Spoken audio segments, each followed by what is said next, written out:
ना गाइस आपका first chapter जो है वो real number. What is real number? Real number क्या होता है? All rational and irrational numbers make real number.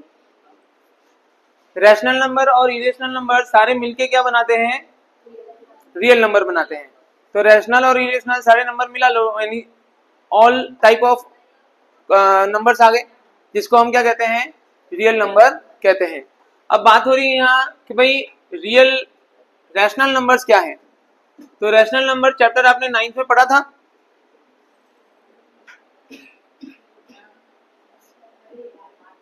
Rational number any number that can be represented in the form of p by q is called rational number. आपने पढ़ा था, है ना। इसमें q जो है वो जीरो नहीं होना चाहिए।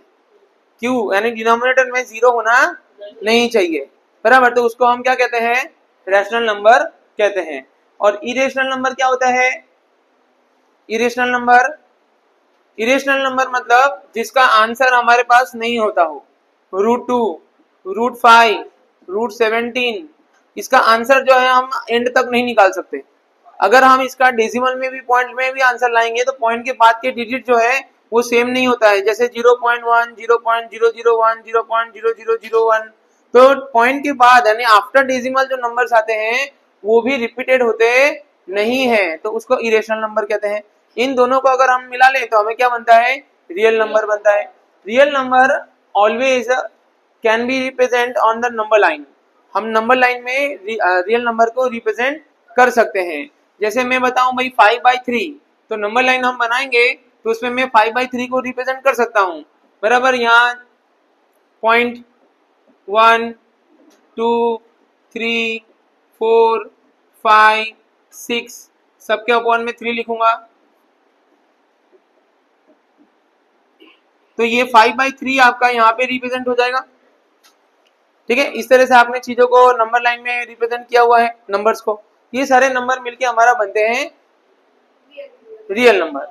अब आपको जो चीज इसमें याद रखने वाली है, ये तो हुआ डेफिनेशन की बात, नंबर को पहचानना, बराबर। दूसरा आपका जो सबसे इंपॉर्टेंट चीज है आपको जो याद रखना है वो ये है कि भाई जो रियल नंबर्स है उनको हम फैक्टर फॉर्म में लिख सकते हैं, बराबर। जो भी हमारा रियल नंबर्स है उसको हम फंडामेंटल थ्योरम ऑफ अरिथमेटिक कहते हैं। क्या कहते हैं? Fundamental theorem of arithmetic. Fundamental theorem of arithmetic क्या बोलता है कि भाई कोई भी नंबर है उसको हम प्राइम फैक्टर में लिख सकते हैं। ठीक है, ये थ्योरम जो है आपको ध्यान रखना है। थ्योरम कहीं लिखना नहीं है, सिर्फ उसका लॉजिक हमें यूज करना होता है। For example, if I am taking 66, तो 66 का आपको क्या करना है? प्राइम नंबर में लिखना है। तो आप 66 का फैक्टर निकालोगे, इसको हम कहते हैं प्राइम फैक्टर। ये 2 से डिवाइड हो जाएगा, 33, 3 से डिवाइड हो जाएगा, 11, 11 से डिवाइड हो जाएगा 1। तो 66 को आप कैसे लिख सकते हो? 2 इंटू 3 इंटू 11। समझ में आया? इसको हम क्या कहते हैं? Prime factor. क्या कहते हैं? हाँ, अवेयरनेस। मैंने क्या बताया आपको? अवेयरनेस आपको पता होना चाहिए। चैप्टर चल रहा है रियल नंबर, उसके अंदर आपका पहला जो कॉन्सेप्ट है वो हमें सीखना है फंडामेंटल थ्योरम ऑफ अरिथमेटिक। और उसके अंदर हमारा वो जो थ्योरम है वो थ्योरम क्या बोलता है कि कोई भी नंबर को हम प्राइम फैक्टर नंबर से लिख सकते हैं। अब बोलोगे सर 19 का तो प्राइम फैक्टर क्या होगा? तो 19 का प्राइम फैक्टर 19 इंटू 1, एक ही प्राइम फैक्टर, तो प्राइम नंबर है। तो अब ये प्राइम नंबर और कॉम्पोजिट नंबर क्या होते हैं? तो इसमें आपको ध्यान रखना है what is prime number.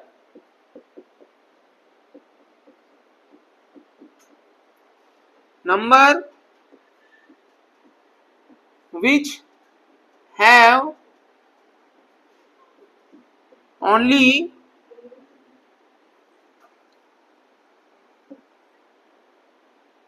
two factor,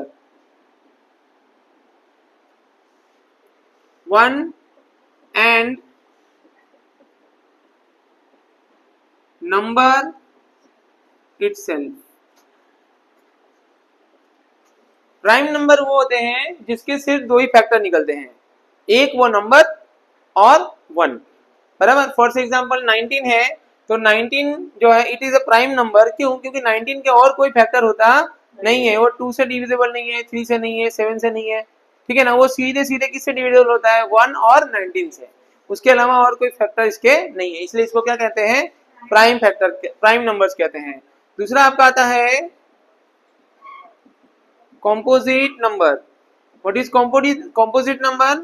Number having more than 2 factors. Numbers having more than 2 factors. अगर किसी के 2 से ज्यादा फैक्टर है तो वो क्या हो जाएगा? कॉम्पोजिट नंबर हो जाएगा। जैसे यहाँ 66 आपका क्या हो जाएगा? कॉम्पोजिट नंबर हो जाएगा। बोलो, ये समझ में आया आपको? फैक्टर क्या होता है, फैक्टर से आपको पता चलेगा कॉम्पोजिट नंबर क्या होता है और प्राइम नंबर क्या होता है। इससे रिलेटेड क्वेश्चन हमें मिलेंगे। बोलो, क्लियर इतना? नेक्स्ट आपको इसके अंदर जो रूल याद रखना है, रूल याद रखना है, इसके अंदर एक रूल है, बराबर। इसमें हमें HCF फाइंड करना सीखना है और LCM फाइंड करना सीखना है, ठीक है।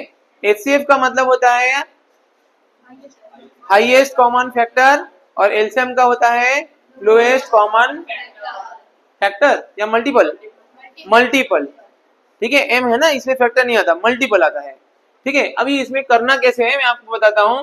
फॉर एग्जांपल मैं दो यहाँ पे नंबर लेता हूँ, एक है 60 और एक है 90, ठीक है। हमने दो नंबर यहाँ पे लिए 60 और 90,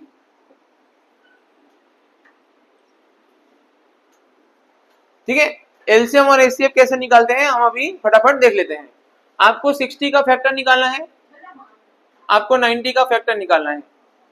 60 का फैक्टर निकालोगे तो 2 से डिवाइड होगा 30, फिर 30 भी 2 से डिवाइड हो जाएगा 15, फिर 3 से डिवाइड हो जाएगा 5, तो ये आपका हो गया। इसको आप 2 से डिवाइड करोगे 45, 3 से डिवाइड करोगे तो 15, 3 से डिवाइड करोगे तो 5 और फिर 5, ये इनके फैक्टर हो गए। इनके दोनों फैक्टर का यूज करके हम एचसीएफ और एलसीएम निकाल सकते हैं, ठीक है।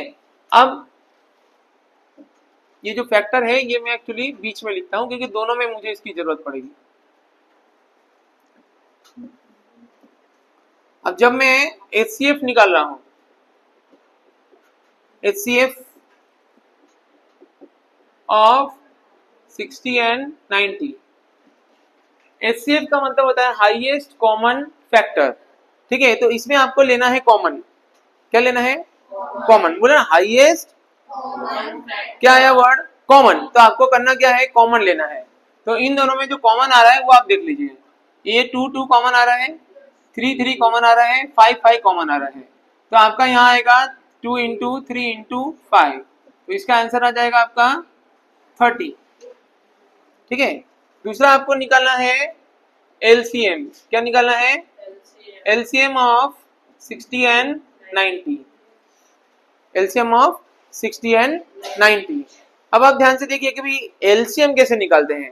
एलसीएम निकालने के याद रखना, जो नंबर है वो सारे फैक्टर नंबर्स जो यहाँ प्राइम नंबर्स है ना, आपके दोनों नंबर के प्राइम फैक्टर्स, सारे नंबर्स हमें लिखने हैं, लेकिन लिखना वही है जो बड़ा है, जो नंबर ज्यादा है, मैक्सिमम टाइम रिपीट हुआ है उसे हमें लेना है।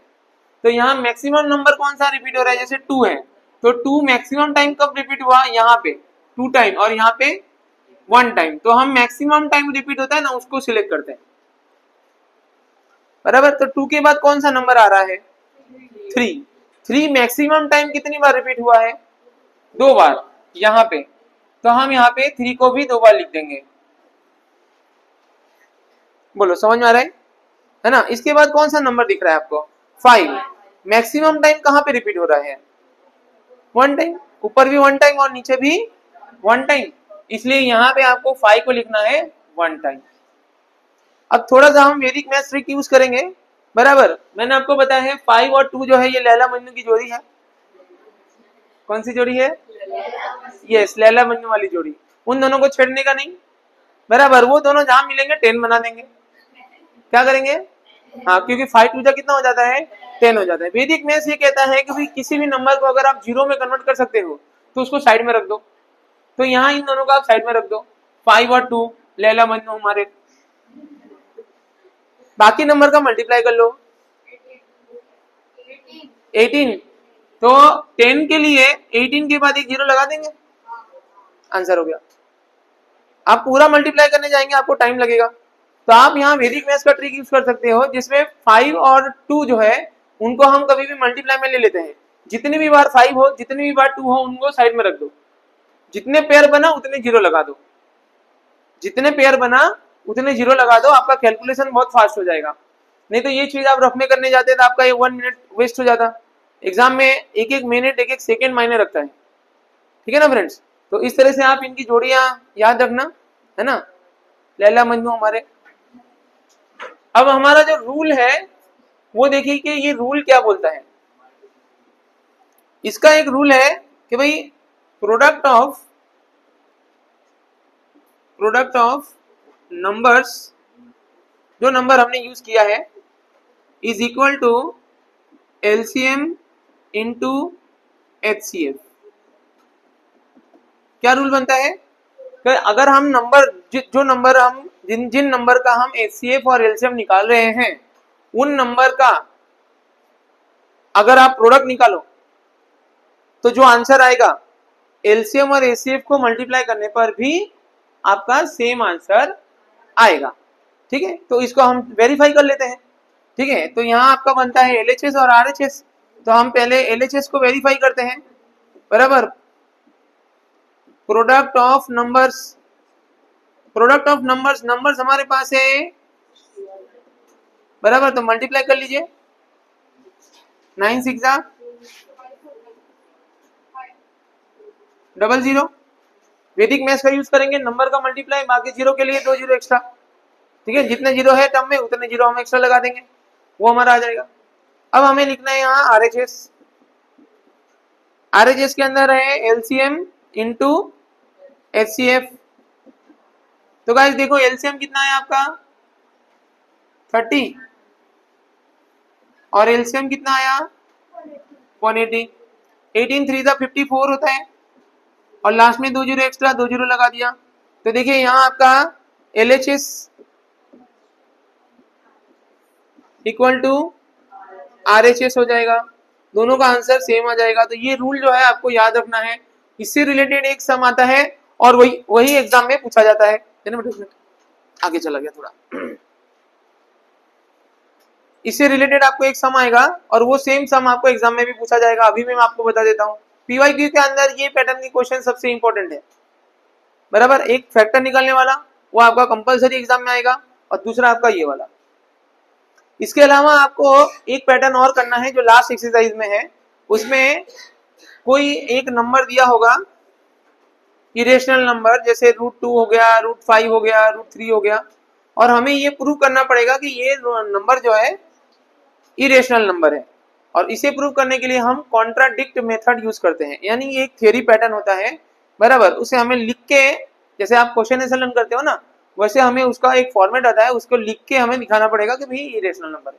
वो वाला टॉपिक हम जब चैप्टर चलाएंगे, सब में आएंगे, तब हम आपको बताएंगे, बराबर। अभी आपका फर्स्ट एक्सरसाइज के लिए इतने सारे पैटर्न आपको जरूरत है, ठीक है। एक बार फटाफट जो है हम इसका रिवीजन कर लेते हैं तो आपको याद आ जाएगा कि इस चैप्टर में आपने क्या क्या पढ़ा, बराबर। सबसे पहले भी रियल नंबर का definition, what is real number, ठीक है। तो real number means sum of rational and irrational number, बराबर। रैशनल नंबर क्या होता है, जिसे हम पीवाईक्यू फॉर्म में लिख सकते हैं, उसको हम रैशनल नंबर कहते हैं। अभी आपके एग्जाम में भी आ गया था, है ना, वो 0.6 रिप्रेजेंट इन पीवाईक्यू फॉर्मेट। तो आंसर में क्या लिखा आपने 2/3, वो आपका आंसर, ठीक है ना। तो इस तरह से जो भी नंबर हमारे पास आता है उसको अगर हम फ्रैक्शन में रिप्रेजेंट कर सकते हैं तो उसको क्या कहते हैं, रियल नंबर कहते हैं, ठीक है। तो रैशनल नंबर कहते हैं।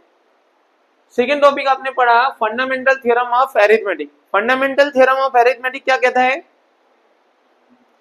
कि कोई भी रियल नंबर है उसे हम प्राइम फैक्टर में लिख सकते हैं, बराबर। कोई भी, है ना, रैशनल नंबर है उसको हम प्राइम फैक्टर में, नेचुरल नंबर को प्राइम फैक्टर में लिख सकते हैं।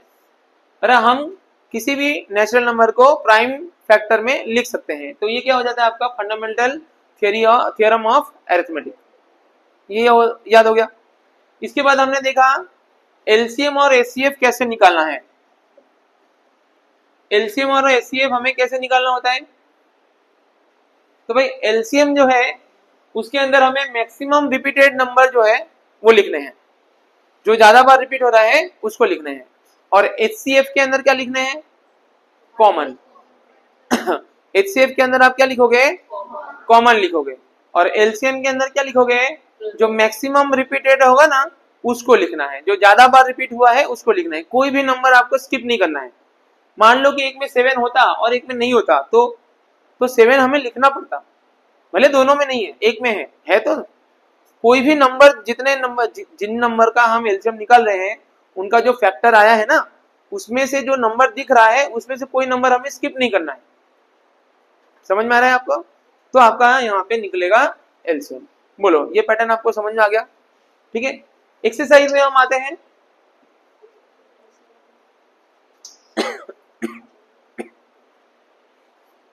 ठीक है, एक्सरसाइज है आपका 1.1।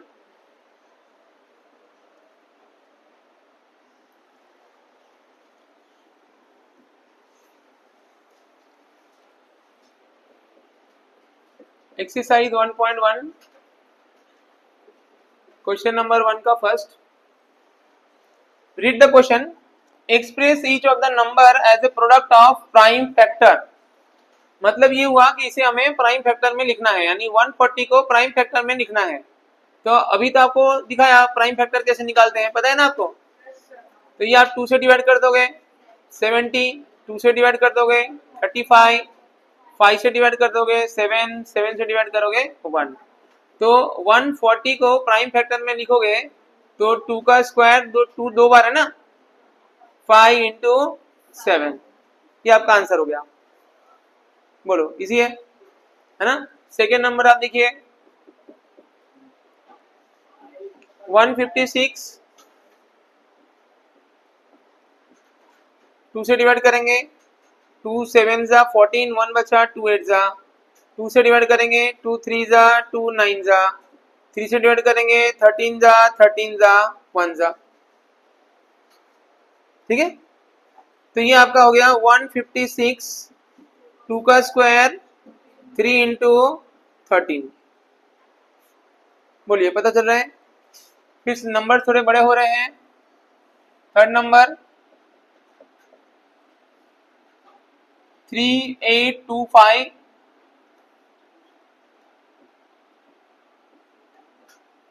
देखिए ये 2 से तो डिविजिबल नहीं है ना, 2 से डिविजिबल नहीं है।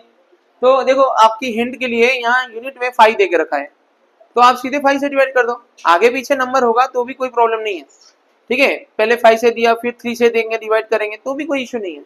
हमें तो निकालना है। हम देखो एग्जाम में वेट नहीं कर सकते। पैटर्न ये कहता है कि हम हमेशा असेंडिंग में चले, बराबर, लेकिन हो सकता है कि कभी कभी हमें वो नंबर तक पहुंचने में टाइम लग जाए। तो जिससे आपको डिविजिबल मिल रहा है आप आराम से पहले उसको डिवाइड कर दो। जैसे कि ये मुझे पता चला कि 5 से डिविजिबल है तो मैं पहले 5 से डिवाइड कर देता हूँ। जब मैं यहाँ लिखने बैठूंगा तब उसको असेंडिंग में अरेंज कर लूंगा। बात हुई है, ठीक है ना। तो इसलिए यहाँ पे हम 5 से डिवाइड कर देंगे। 5 7 जा 35, 3 बचा, 5 6 जा, फिर 2 बचा, 5 5 जा, फिर अगेन 5 से इसको डिवाइड करेंगे। 5 1 जा 5, 2 से डिवाइड किया 2 बचा, 5 5 जा, 5 3 जा। अब ये 3 से डिवाइड होगा 3 5 जा 3 1 जा। आपको पता है ये 51 किसके टेबल में आता है, किससे डिवाइड होगा, 3 से। एडिशन देखो 6 होता है ना, 5 + 1 6 हुआ, तो 3 से डिवाइड होगा 17 जा। यहाँ पे आएगा आपका 17 और 1 जा। तो आपका 3 8 2 5 का फैक्टर जो है 3 का स्क्वायर इंटू 5 का स्क्वायर इंटू 17, ये आपका वैल्यू निकलता है। बोलो आ रहा है समझ में, इजी है, कर सकते हैं, है ना। तो एक बड़ा वाला हम देख लेते हैं फिफ्थ नंबर का 7429, जरा चेक कीजिए ये नंबर किससे डिविजिबल है। आपको रफ में डिवाइड करके देखना पड़ेगा, आप ऐसे ओरली नहीं कर सकते, ठीक है। चलिए हम रफ वर्क करते हैं। ये नंबर क्या 3 से डिविजिबल है? 3 से डिविजिबिलिटी का रूल पता है आपको? जो डिजिट्स होते हैं उनको प्लस करने का। अगर आंसर जो आता है वो 3 से डिविजिबल है तो ये नंबर 3 से डिविजिबल होगा, अदरवाइज नहीं, ठीक है। तो देखिए 7 + 4, 11 + 2, 13 + 9, 22 इज नॉट डिविजिबल बाय 3, इसलिए ये नंबर 3 से डिविजिबल नहीं है, बराबर। 2 से डिविजिबल नहीं है तो 4 भी देखना नहीं है, 5 से डिविजिबल नहीं है क्योंकि यूनिट में 5 नहीं है, 2 और 3 से डिवाइड नहीं होता तो 6 से भी डिवाइड नहीं है, 7 से आपको डिवाइड चेक करना पड़ेगा, ठीक है। 7 से हम डिवाइड चेक कर लेते हैं। 7 × 1 = 7, 4 नीचे लाए, डिवाइड होगा नहीं, 0 बढ़ाया, 2 भी नीचे लाए, 6 × 42, 9 बचा, 6, 7 × 1 = 7, रिमाइंडर 2, ये भी डिवाइड नहीं हो रहा है।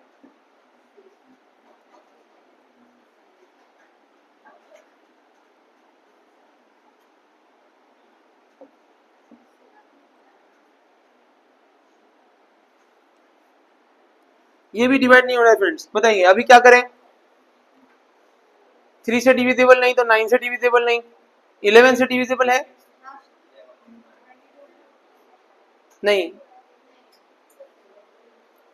11 से डिवाइड आपको चेक करना पड़ेगा, उसका भी मेथड होता है, बट आप चेक करके देखिए, 11 से इसको चेक करके देखिए डिवाइड करने का। 11 6 = 66, 8 2, 11 7 = 77, 5 9, 11 5 = 55, ये भी डिवाइड नहीं हो रहा है फ्रेंड्स। तो बताइए आप क्या करें। 11 के बाद किससे डिवाइड करें? 13 से। 13 का टेबल आता है सर, ये क्या आप तो 1 से 20 तक का टेबल याद करवा दिए पहले दिन, ऐसा ही है। देखिए अभी तक है ना इजी इजी आ रहा था, तो आपको लगा हाँ 10th तक कैसा है, तो आता है उनको, तो है कि नहीं सर? ऐसा तो हम कर लेंगे, तो छोड़ दो सर, जैसे ही आपके मन में ऐसा है ना कि अब आ जाएगा, अब आ जाएगा, देखो कैसा आ गया, समझ में है? यानी कभी कभी आपको ऐसे सम आ जाएंगे, बराबर। तो आपको क्या करने का, ये सम का पैटर्न आपको याद रखने का, बराबर। आप इसको 17 से डिवाइड कीजिए, ये जो नंबर है आप रफ पेज में उसको 17 से डिवाइड कीजिए।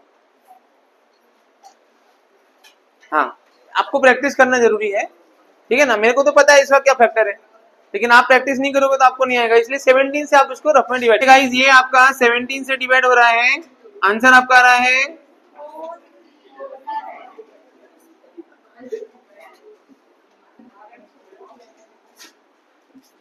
437, ठीक है। अब आपको मैं ज्यादा परेशान नहीं करूंगा, ठीक है। 437 को आप 19 से डिवाइड कीजिए, 1919,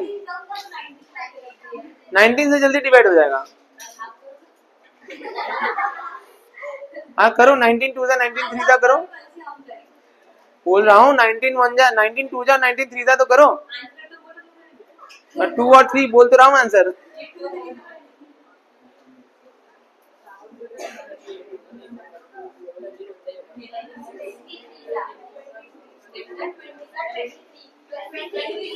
नाइनटीन से डिवाइड करेंगे तो यहाँ आपका आ जाएगा 23, और 23 से डिवाइड करोगे तो आंसर आएगा 1।